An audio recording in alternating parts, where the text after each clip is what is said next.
Hello students, कैसे हो। Last class में मैंने आपको एक्सरसाइज 3.3 का सब्स्टिट्यूशन मेथड के कुछ क्वेश्चन समझाए थे। तो today I will take the remaining questions of this exercise 3.3। आपको मैंने क्वेश्चन नंबर 3 का थर्ड पार्ट तक क्लास लिया था। तो आज today I will start from the fourth part. तो स्टूडेंट्स, मेरे वीडियो को लाइक कीजिएगा और एंड तक ज़रूर देखिएगा और उसको सब्सक्राइब भी कीजिएगा। So let us start our today's question. Question number 3, fourth part, exercise 3.3. This is based on solving a pair of linear equations by substitution method. So let us read the question. The taxi charges in the city consist of fixed charge together with the charge for the distance covered. Means there is a taxi. It is taking two type of charges. One charge is fixed and the other charge is depending upon how much distance the taxi will travel. So the question continues. For a distance of 10 km, the charge paid is rupees 105, and for a distance of 15 km, the charge paid is rupees 155. What are the fixed charges and the charge per kilometer? How much does a person has to pay for traveling a distance of 25 km? तो चलिए student start करते हैं। इस question में आपको क्या समझना है कि एक तो आपका टैक्सी का है फिक्स चार्ज, मीन्स इतना let the fix charge rupees x, means आपको रुपीज़ एक्स तो पे करना ही करना है और बाकी का मनी जो है that will depend upon how much kilometre further you have to travel. और वो 1 किलोमीटर फर्दर ट्रैवल का आपको अलग से चार्जेस दे रखे हैं। For a distance of 10 kilometre the charge paid is 105 and for a journey of 15 km the charge paid is rupees 155. This is your question. So let the charges per kilometer be rupees y. So what does the question means कि x charge rupees x तो आपको पे करना ही करना है, उसके बाद जितना डिस्टेंस आप ट्रैवल करोगे उस हर 1 किलोमीटर के लिए you will have to pay rupees y. So what does your equation becomes? Fixed charge which is your x and charge for distance covered, these two charge together will be your total charge. ठीक है। तो अब आपका जो question है first part में, उसने कितना डिस्टेंस ट्रैवल करा है 10 किलोमीटर। सो 10 किलोमीटर के लिए how much money you will have to pay. देखिए ये रुपीज़ एक्स तो फिक्स है, ये तो आपको पे करना ही करना है। For further 1 kilometre you will have to pay rupees y. How much rupees will have to pay for 10 kilometre? 10 into y. So this is fixed charge plus this is the charge for distance covered. How much distance? 10 kilometer. क्योंकि y is the money you have to pay for 1 kilometer. So how much you will have to pay for 10 kilometer? 10 into y. और this x तो आपको पे करना ही करना है. So this is your total charge. और ये total charge in the question ATQ means according to question. This total charge is given in the question as 105. So आपका first equation according to the language of the question, fixed charge means x. Charge for distance covered. How much distance covered? 10 kilometer. How much is the charge for this 10 kilometer? 10 into y. So these two together are equal to 105. So this was the first case of your question, and this will be your first equation. Now on the second part of the question, how much distance is traveled? 15 kilometer. Now if you travel 15 kilometer, how much money you will have to pay? Again this x rupees is fixed, this तो आपको पे करना ही करना है। 15 kilometre further आप travel करोगे तो how much money more you have to pay? 15 into Y, because Y is the charge for per kilometre. So 1 kilometre के लिए आपको रुपीज़ वाई पे करना है, तो 15 किलोमीटर के लिए 15 इंटू वाई हो गया। So how much total in total you will have x plus 15 y, और ये जो टोटल है this is also given in the question as 155. ठीक है। So according to the language of the question this is your second equation. So these two equation you have obtain from the statement word problem. सो अब इन दो questions को हम दो equations को we will be solving with the help of substitution method. तो again as I told you in my last lecture, so you can select any one of the two equations. Here I have selected equation number 2. From 2 I will isolate x. तो x will be 155 minus 15y. What next I told you? This you will have to substitute this value of x in equation number 1. So what is your equation number 1? Look here. जहाँ भी x आपको दिख रहा है you will substitute 155 minus 15y. So take this equation number 1. x को you will replace by 155 minus 15y plus 10y आपका हो गया और this is as it is. Now this is equation in variable y. So we will solve this equation for y. So this minus 15 plus 10y, how much you will get? Minus 5y, and rest of the digits are as it is. Just solve it. Take this 5y to the right side and 105 to the left side. So this becomes like this. So 155 minus 105 will give you 50. This is 5y. Bring this 5 in the denominator. The next step, y will come out to be rupees 10. So what was your y? This was the charge for 1 kilometer. So this is one answer you have obtained, the value of y. Now I want to find the value of x also. So what we'll do for this, as I told you in the last class, you will have to put this value of y in equation. Which equation I can put? This one. x equals to 155 minus 15y. यहाँ पर आप देख रहे हैं y variable is appearing. So this y I have already solved. So by substituting the value of y in this expression, which is x equal to 155 minus 15y, I can get the value of x. So you will substitute this y equals to 10 in this expression, and x will become 155 minus 15 into 10, which is 155 minus 150. So x will give you value as 5. ठीक है. सो आपके दो answer आ गए. This is we have solve by substitution method. What was your x? x was the fixed charge. This was asked in the question, what is the fixed charge? So x is your fixed charge, and second में पूछा था charge for 1 kilometer, that is y. So y rupees you will have to pay for 1 kilometer distance, and x, which is fixed charge, that is given by x equals to 5. तो ये question में आपके दो parts थे. ये हमारा first part हो गया, x और y का वैल्यू फाइंड करना था फर्स्ट पार्ट में. अब सेकेंड पार्ट में आगे पूछा है how much does a person have to pay for travelling a distance of 25 kilometre. So अब हम इसकी वर्कआउट करेंगे for a distance of 25 kilometre. Let us come to this page.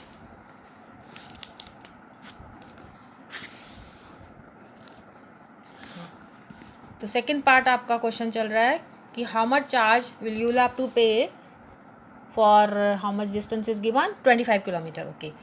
Now charge for 25 kilometre. Again in the as given in the first part of the question, x तो आपको देना ही देना है, that is your fix charge. तो what is your x? Fix charge. Plus you are travelling 25 kilometre. So how much money you have to pay? 1 kilometre का rupees Y हमने लिखा था स्टार्टिंग में. सो 25 किलोमीटर में how much you have to pay? 25 into y. So x plus 25y. 25y is the charge for distance covered, and x is the fixed charge. So total money how much you will have to pay? x plus 25y. अब आपको क्या करना है? x और y you have already calculated in the starting part of your question. x हमने कितना लाए थे? 5, और y का वैल्यू हम 10 लाए थे. Just substitute the value of x and y in this expression. So just keep on solving it. You will 5 plus 250. This will give you 255 rupees. So this is the answer for your second part. Right, children? Is it clear? So this was question number third ka fourth part.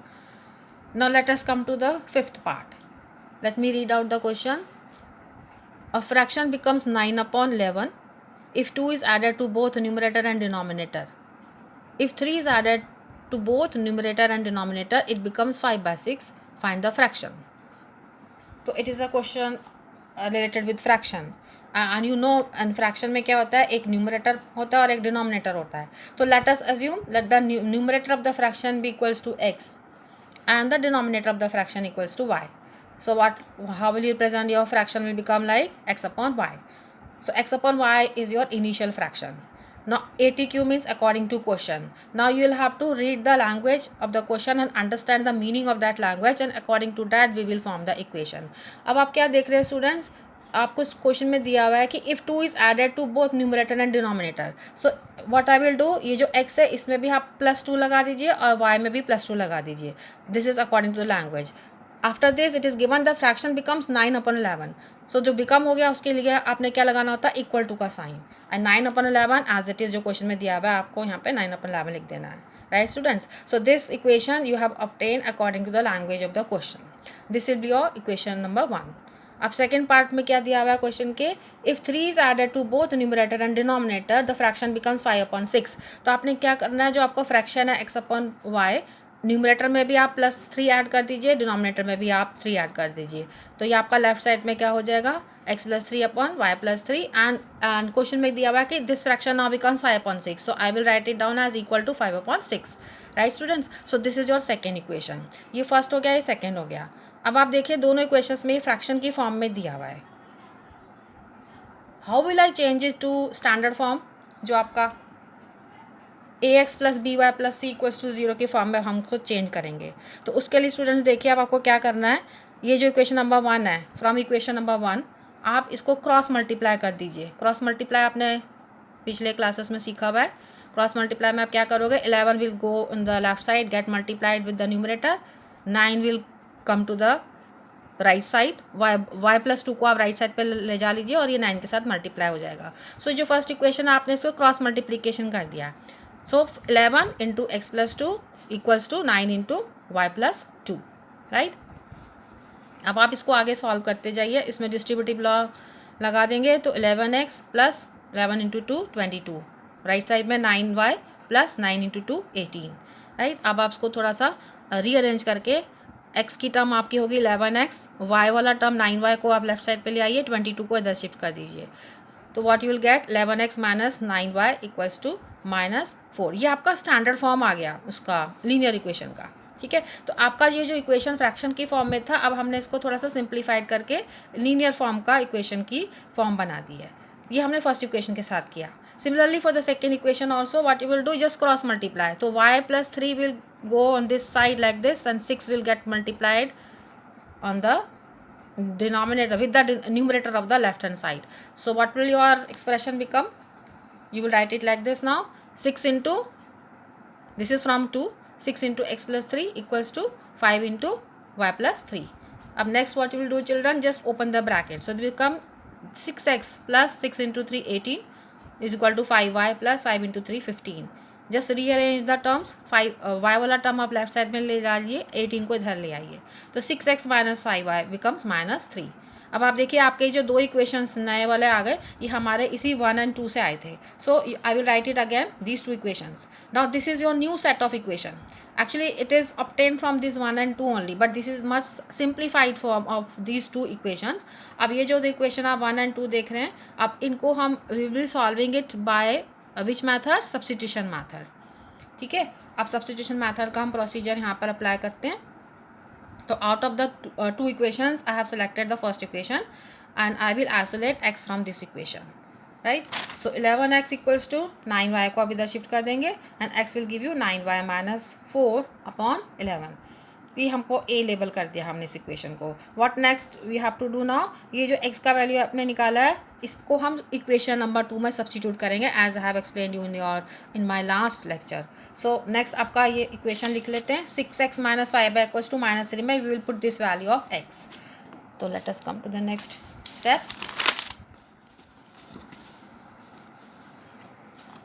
हाँ जी, ये आ गया आपका substitute x in substitute x in equation number 2. Equation number 2 आपका था 6x minus 5y equals to -3. x हमने अभी सॉल्व कर लिया, तो 6x की जगह आपने पुट कर दिया वैल्यू -5y इक्वल्स टू -3. अब आप देखिए आपके एक टर्म के पास डिनोमिनेटर है. So as I told you earlier also how to remove the denominator, multiply each and every term by 11. So multiply the equation all throughout by 11. तो जब आप इसको मल्टीप्लाई बाय 11 करेंगे, 11 will get cancel. So what you will remain 6 into 9y minus 4. इसको भी into 11 करेंगे 5y को, तो you will get 11 into 5 gives you 55y. Similarly -3 into 11 will give you -33. अब आप देखिए आपका डिनोमिनेटर रिमूव हो गया. Now we will just open the bracket. This gives you 6 into 9 54y minus 6 into 4 24 -55y equals to -33. What next now, ये आपके दो terms आप y के देख रहे हैं. 54y minus 55y gives you -y. This is -24 as it is, -33 as it is. Now bring this y on the right side, so sign changes. 33 को आप left side में ले आइए. Just solve it out. What is your y now? Y comes out to be equal to 9. तो आपको एक variable का value मिल गया. अब what next children? I have to get the value of x. So we will put this value of y in equation A.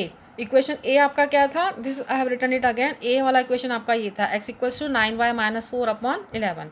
तो ये जो y आपने ऊपर निकाला है इसको आप y को सब्सटीट्यूट कर दीजिए, तो x इक्वल्स टू 9, y के प्लेस में आप write on 9 minus 4/11, so this become 9 into 9 81 minus 4/11, just solve it out, 77/11 cancel कर दीजिए, x comes up to be 7, so this is the value of x। अब आपको क्वेश्चन में पूछा था फाइंड द फ्रैक्शन, हमने फ्रैक्शन क्या अज्यूम किया हुआ है, x upon Y.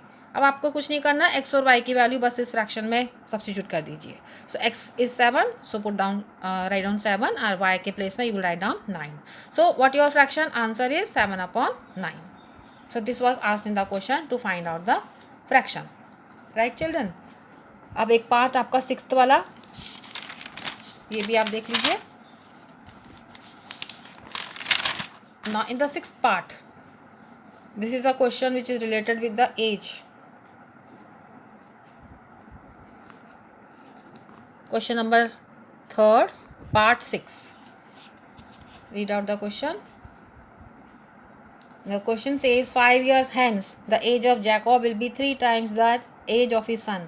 5 years ago Jacob's age was 7 times that of his son. What are their present ages? अब इस टाइप के क्वेश्चंस में आप देखिए, again there are 2 people, one is Jacob, the other one is Jacob's son. आपको दोनों का present as निकालना है।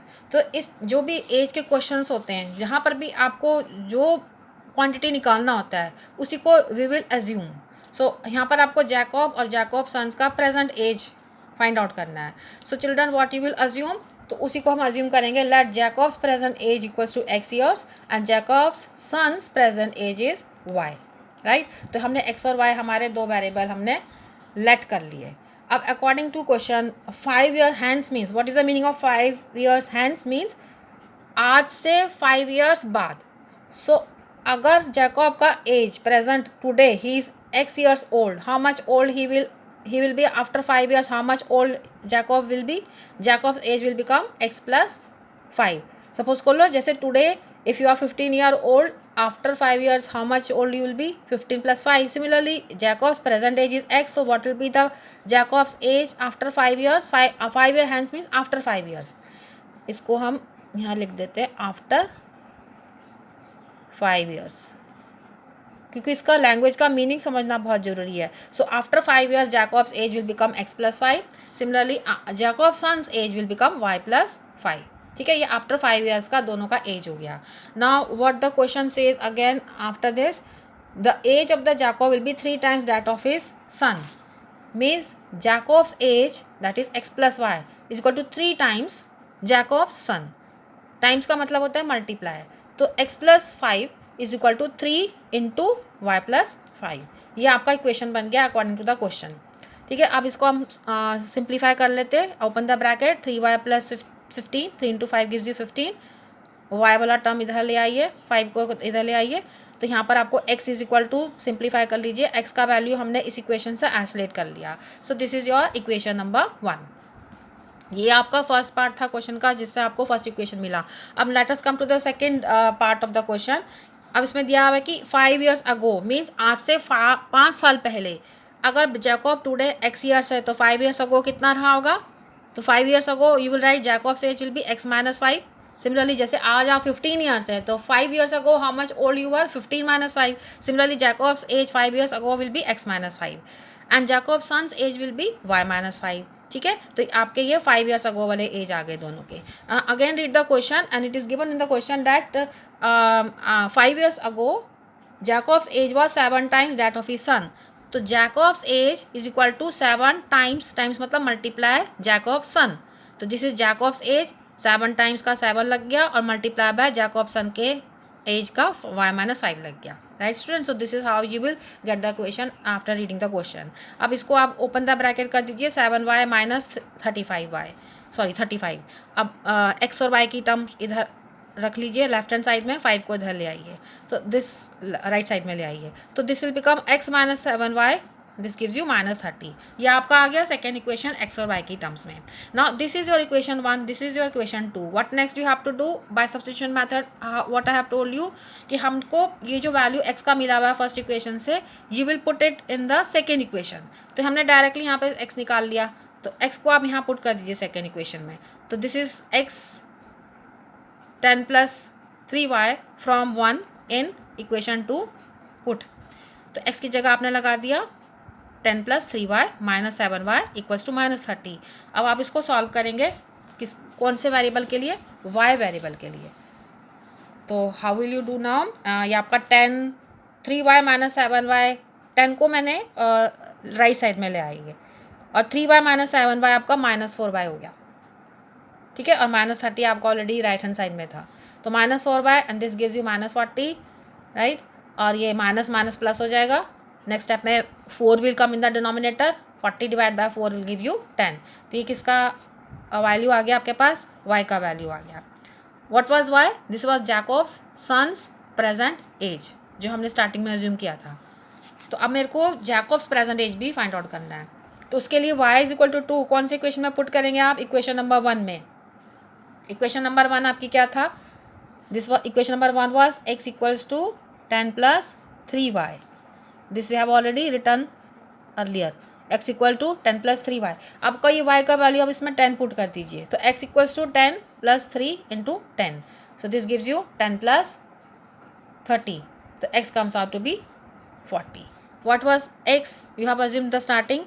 x was Jacob's present age. What is y? Jacob's son's present age. तो आपको स्टूडेंट्स दोनों के एज का आंसर मिल गया. So what you will write in the final answer? Jacob's present age, which is x, gives you 40 years, and Jacob's son's present age, which we have assumed as y, that is 10 years. ठीक है, तो आपके दोनों answers आ गए. I hope children you have understood today's questions. So these questions were word problems based on substitution, solving the pair of linear equation by substitution method. Right. अब मैं आपको next class में एलिमिनेशन मेथड का topic सिखाऊंगी. आज के लिए बस इतना. I hope students you will give good comments. Okay, thank you.